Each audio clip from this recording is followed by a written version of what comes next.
Nuestra travesía continúa aquí en Jerusalén con la búsqueda del Arca de la Alianza. A lo largo de las leyendas se ha colocado el arca en lugares remotos como Etiopía o Irlanda. El periodista Chris Mitchell entrevistó a un investigador convencido de que el arca podría encontrarse mucho más cerca de lo que la gente imagina. Este artefacto, la Alianza, era un símbolo de la presencia divina entre los israelitas, una representación visual del pacto hecho por el único Dios verdadero. Dios se manifestó a su pueblo a través del arca cuando Babilonia saqueó Jerusalén en el siglo VI a.C. A lo largo de los miles de años transcurridos desde entonces, el destino del arca ha sido un enigma para lectores de historia, creyentes, científicos, historiadores y arqueólogos que lo han buscado incansablemente.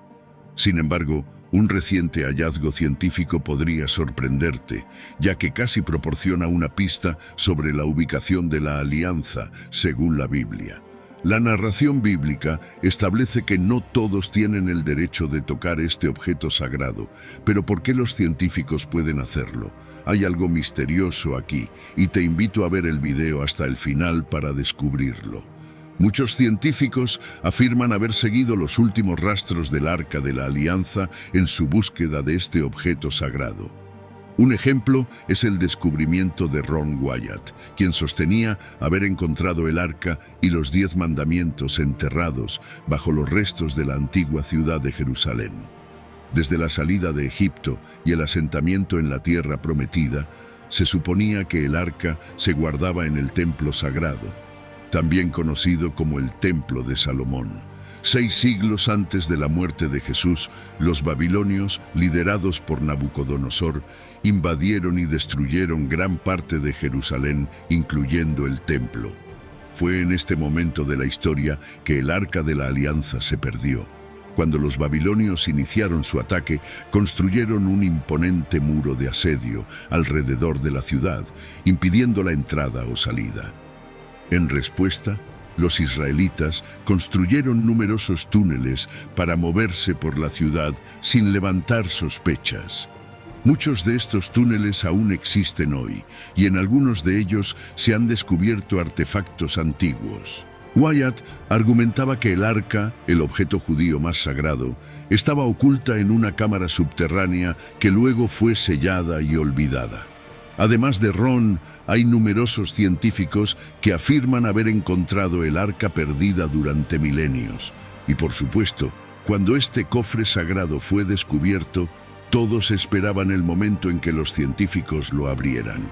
La expectativa era ver si lo que se encontraba dentro del arca coincidía verdaderamente con la descripción de la Biblia.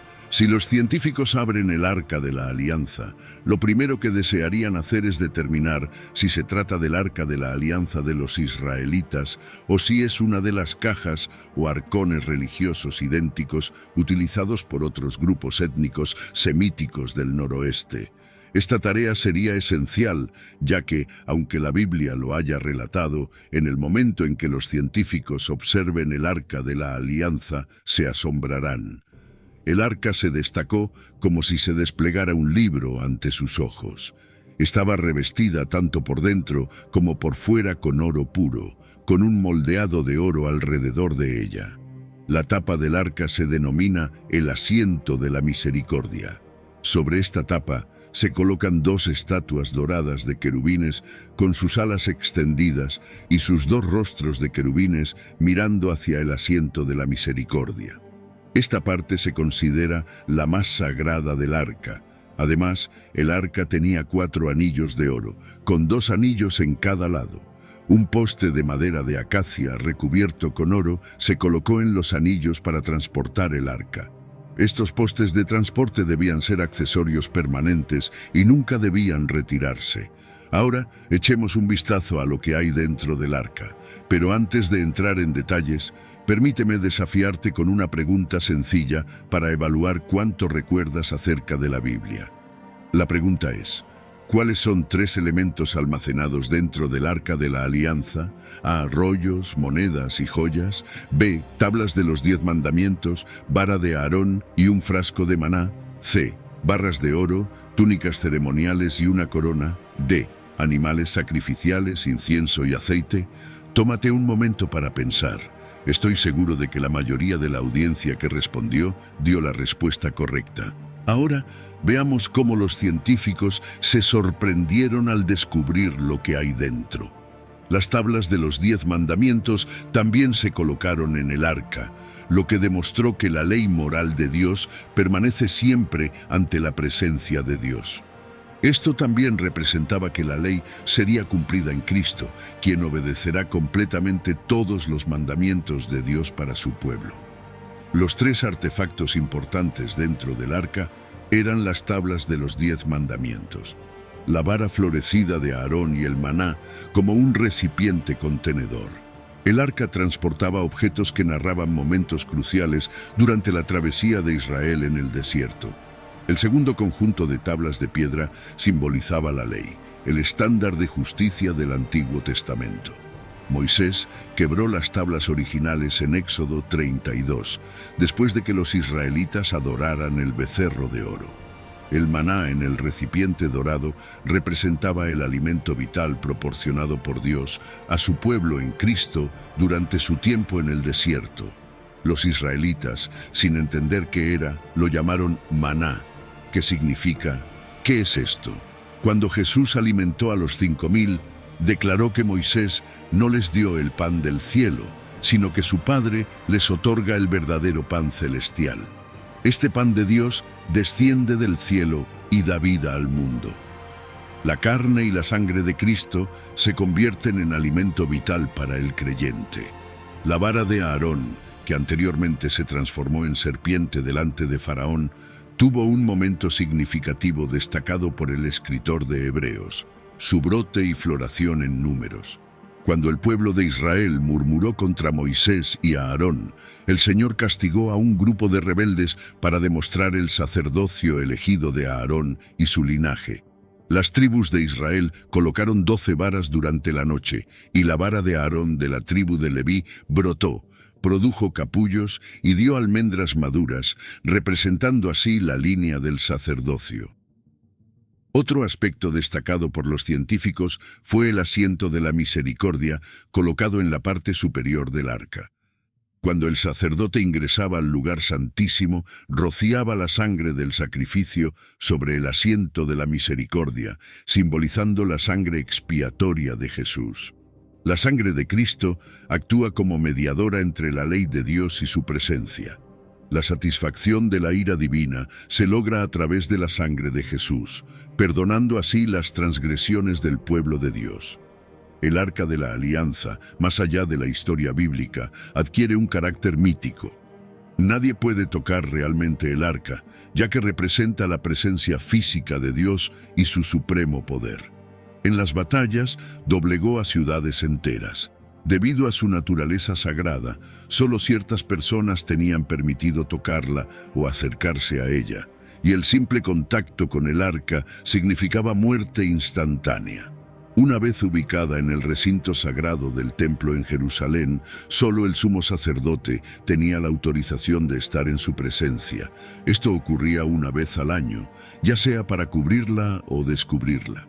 Para trasladar el arca, la responsabilidad recaía en los hijos de Aarón de la tribu de Leví, designada específicamente para el sacerdocio.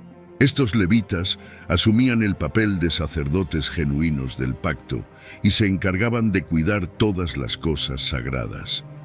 Para manipular estos objetos consagrados, se requería ser descendiente de la tribu de Coat. Solo aquellos de esta línea podían llevar o mover los objetos sagrados, y únicamente después de cubrirlos adecuadamente. Además, para transportar el arca, se utilizaban postes especiales en lugar de algún tipo de carro. Cualquier contacto indebido o transporte incorrecto se consideraba una falta de respeto. La consecuencia por tal irreverencia era la muerte. La vida no podía sostenerse si no se podía demostrar ser descendiente de los hijos de Aarón o de la tribu de Leví. Si alguien ajeno a estas líneas tocaba el arca, su destino era la muerte, sin importar la razón. Este principio era inquebrantable, y si uno no podía probar su linaje adecuado, la muerte era inevitable. Es cierto, admito que no pertenezco a la línea de los hijos de Aarón, ni soy descendiente de Coat de la tribu de Leví. Por lo tanto, como forastero, enfrentaría la muerte sin importar el motivo por el cual tocara el arca. Y tal vez tú también, a menos que seas descendiente de levitas, donde las reglas son completamente distintas. O incluso si eres una persona especial elegida por Dios, en teoría, la posibilidad de que personas comunes toquen el arca de la alianza es prácticamente nula. Pero si esta acción es la voluntad de Dios, la situación cambia por completo. Podemos reflexionar sobre ello de la siguiente manera. La conexión espiritual entre Dios y su pueblo, representada por el arca de la alianza, ha permanecido perdida durante demasiado tiempo. Claro está que Dios no deseaba que todos pudieran ver y tocar el arca, ya que eso causaría caos, y ese no era su objetivo. Lo más probable es que Dios seleccionara personas especiales para representar a su pueblo en el encuentro con el arca de la alianza.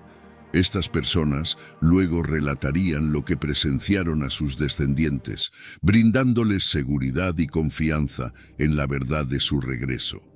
Siguiendo la narrativa bíblica hasta ahora, la persona que Dios permitía tocar el arca de la alianza solo podía ser un levita. Cuando se asignaron tierras a los israelitas entre las 12 tribus, los levitas no recibieron parcelas. En cambio, vivían dispersos por Israel y eran considerados ejemplos de devoción. Dado que los levitas no poseían tierras y no podían cultivar, dependían del apoyo de los otros israelitas. Estos últimos contribuían con el 10% de su producción a los levitas, siguiendo un sistema de diezmo. En la actualidad, aproximadamente el 4% de los judíos tiene ascendencia levita. Un día al año, en la jornada de la expiación, el sumo sacerdote ingresaba al recinto más sagrado del tabernáculo y posteriormente, en el templo una vez construido, esparcía sangre sobre la parte superior del arca, específicamente sobre el asiento de la misericordia.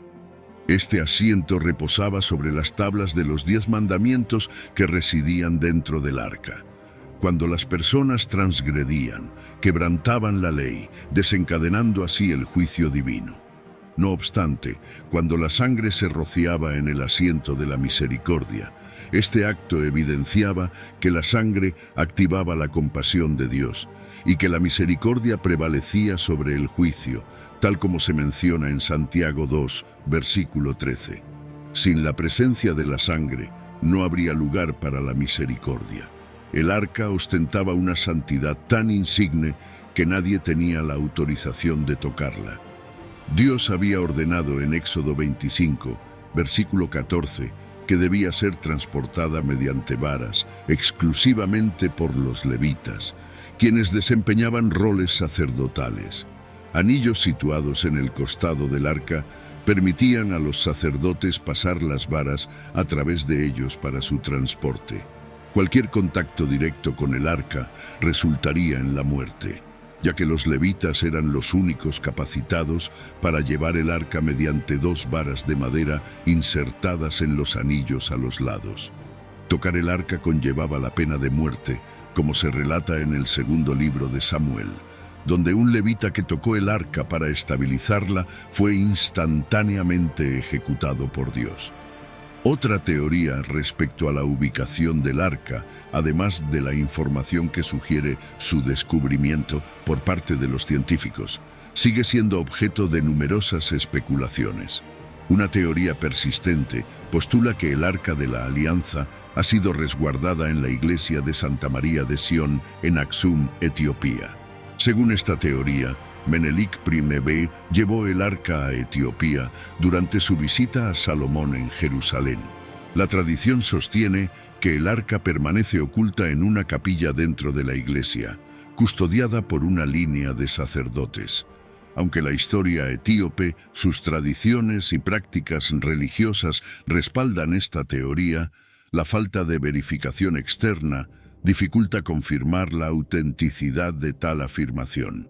El Copper Scroll, un documento singular entre los rollos del Mar Muerto, enumera 64 ubicaciones donde se enterraron u ocultaron objetos de oro y plata, probablemente provenientes del Templo de Jerusalén.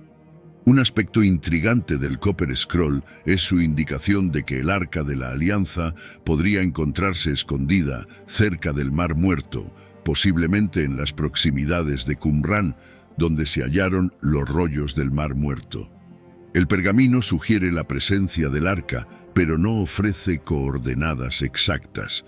Lo que se conoce acerca del lugar final de reposo del arca es un misterio. Aunque los científicos puedan haber descubierto la ubicación, es posible que Dios esté dando señales y orientación a su pueblo para encontrar el tesoro perdido después de miles de años. No obstante, si permitirá que la presencia de este arca se revele públicamente o no es desconocido.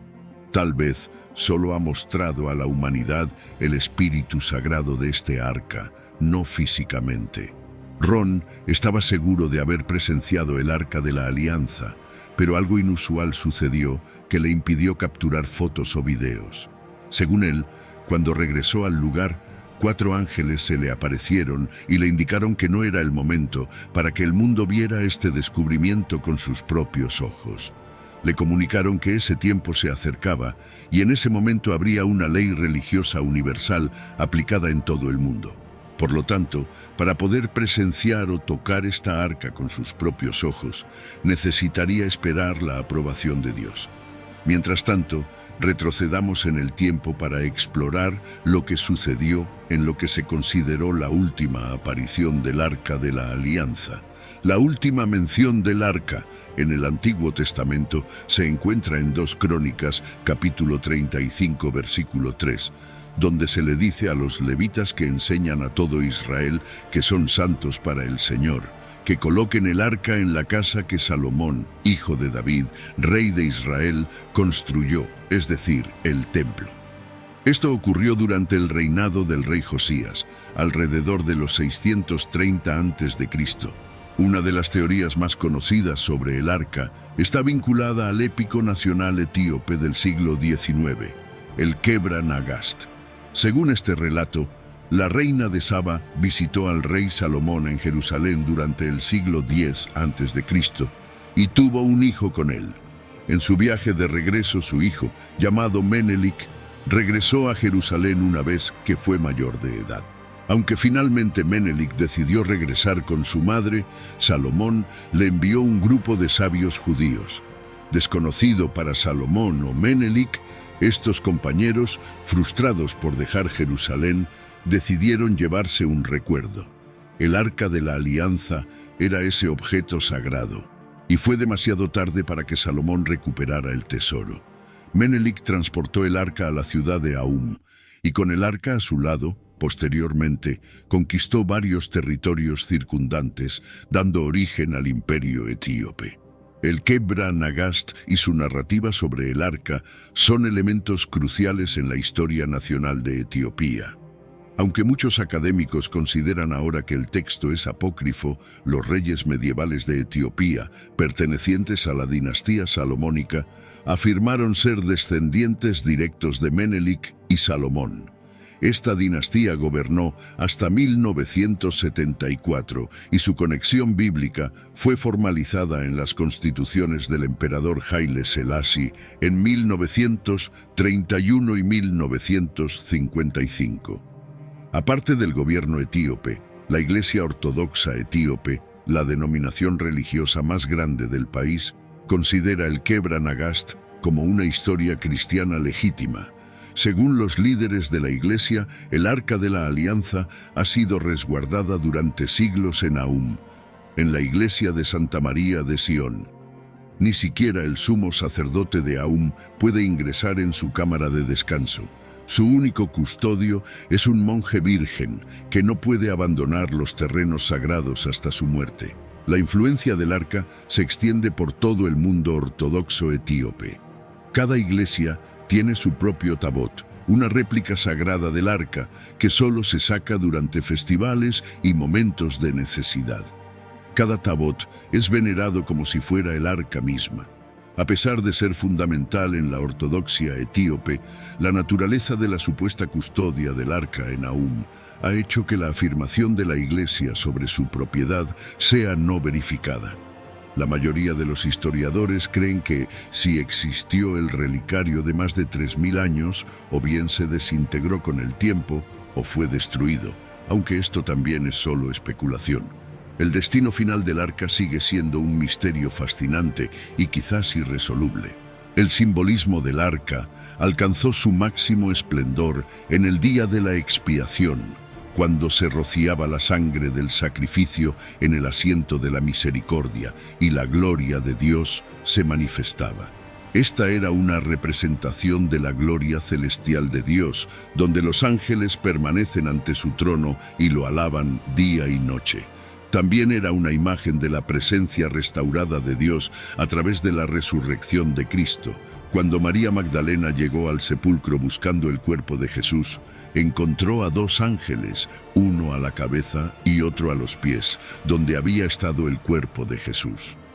La presencia de Dios se restauró para el creyente en la resurrección de Cristo, y las cosas de la redención son las que los ángeles anhelan observar.